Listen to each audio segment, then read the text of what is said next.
जैसा कि हम सभी जानते हैं कि दशहरा एक ऐसा त्योहार है जहां हम बुराई पर अच्छाई की जीत का जश्न मनाने के लिए माँ दुर्गा की पूजा करते हैं। ये त्योहार 9 दिनों तक चलता है, जिसे नवरात्रि के रूप में जाना जाता है और 10वें दिन को विजयदशमी के रूप में जाना जाता है। हिंदू धर्म में देवी दुर्गा शक्ति, मातृत्व, सुरक्षा, युद्ध और स्त्रीत्व के अवतार का प्रतीक है और वेदों में देवी दुर्गा को अक्सर माँ, शक्ति, महिषासुर मर्दिनी देवी और चंडी के रूप से जाना जाता है। कई सदियों से हम पूरे देश में दुर्गा पूजा मनाते आ रहे हैं, लेकिन देवी दुर्गा की रचना से जुड़ी कहानी के बारे में बहुत कम लोग जानते हैं। नवरात्रि के 9 दिनों के उत्सव के पीछे का क्या कारण है? हम दशहरा क्यों मनाते हैं? आइए आज के इस वीडियो में हम भारतीय इतिहास के सबसे आकर्षक कहानियों में से एक के बारे में जानेंगे, जो है देवी दुर्गा की कहानी।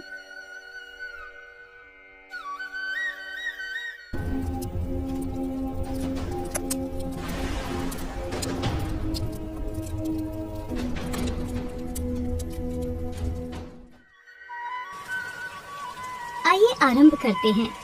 एक बार महिषासुर नाम का एक असुर था, जिसे भैंस रूपी दानव भी कहते हैं। महिषासुर ने भगवान ब्रह्मा को प्रसन्न करने के लिए घोर तपस्या की और अमरता और शक्ति का आशीर्वाद पाने की कामना की। भगवान ब्रह्मा को इस बात का थोड़ा अंदाजा तो था कि वो क्या मांगने वाला है।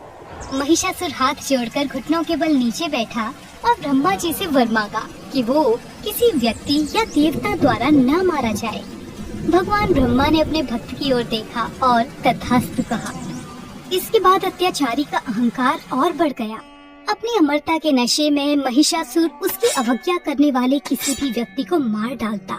क्या आप जानते हैं महिषासुर ने वरदान से प्राप्त उस असीम शक्ति का क्या किया?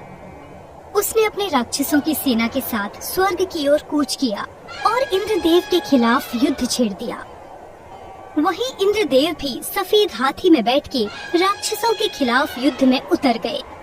ईश्वरी शक्तियां होने के बावजूद इंद्रदेव और उनके देवताओं की सेना हार गई। इंद्रदेव महिषासुर से युद्ध हार गए और उन्हें स्वर्ग की गद्दी को छोड़ना पड़ा। पहले पृथ्वी और अब स्वर्ग पर महिषासुर का अधिकार हो गया और अब कोई भी महिषासुर के खिलाफ जाने की हिम्मत नहीं करता। आपको क्या लगता है स्वर्ग के देवताओं ने इस समस्या से निपटने के लिए क्या किया होगा? सब कुछ हार जाने के बाद स्वर्ग के देवता त्रिदेव यानी भगवान ब्रह्मा, विष्णु और भगवान शिव की मदद लेने गए। महिषासुर से बदला लेने के लिए ये एक निर्णायक पल था। ब्रह्मांड में संतुलन बहाल करने के लिए त्रिदेव ने अपनी ऊर्जा का उपयोग 1000 सशस्त्र देवी दुर्गा, जो आदि शक्ति की अवतार है, उनको बनाने के लिए किया। वहाँ उपस्थित सभी देवता देवी की आभा से चकाचौंध हो गए और सभी ने देवी दुर्गा को अपने हथियार समर्पित कर उन्हें सुसज्जित किया। भगवान विष्णु ने उन्हें शक्तिशाली सुदर्शन चक्र दिया, भगवान ब्रह्मा ने उन्हें कमंडल दिया और भगवान शिव ने अपना त्रिशूल दिया। देवी दुर्गा के पास अब सभी दिव्य विभूतियों द्वारा दिए गए शस्त्र थे। अब वो हिमालय के सिंह पे सवार होकर महिषासुर के राज्य की ओर चल पड़ी थी। उस शेर की दहाड़ इतनी विशाल थी कि समुद्र कांपने लगा, पहाड़ों से लावा बह निकला और महिषासुर ने भी उस कंपन को महसूस किया। देवी दुर्गा अब महिषासुर के द्वार पर पहुंच गई, पर भैंस रूपी दानव इससे भयभीत नहीं हुआ और उसने अपनी सेना को उन पर हमला करने का आदेश दिया।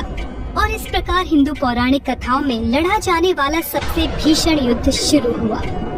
देवी दुर्गा ने अपनी आंखें बंद की और दानव सेना से युद्ध करने के लिए मिट्टी से अपनी एक विशाल सेना बनाई। महिषासुर देवी दुर्गा को देखकर इतना क्रोधित हुआ कि उसका स्वरूप एक जंगली भैंसे के रूप में रूपांतरित हो गया और वो देवी दुर्गा की सेना पर टूट पड़ा और उन्हें धकेलने लगा। तभी देवी दुर्गा ने उस भैंसे पर एक रस्सी फेंकी, लेकिन वो उसे पकड़ नहीं पाई।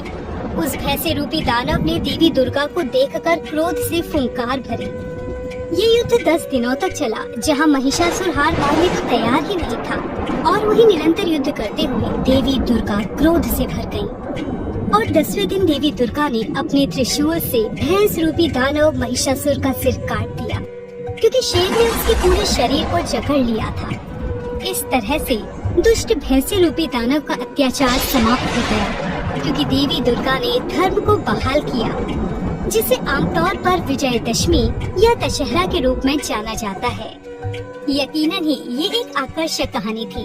आज हम सभी हिंदू धर्म के अनुयायी के रूप में नवरात्रि मनाते हैं और देवी दुर्गा के विभिन्न रूपों की पूजा करते हैं। इस दिन हम महिषासुर के साथ हुए युद्ध के बाद देवी दुर्गा को शांत करने के लिए ऐगिरी नंदिनी का जाप करते हैं, क्योंकि इससे माँ दुर्गा हमें शक्ति और समृद्धि का आशीर्वाद देती है।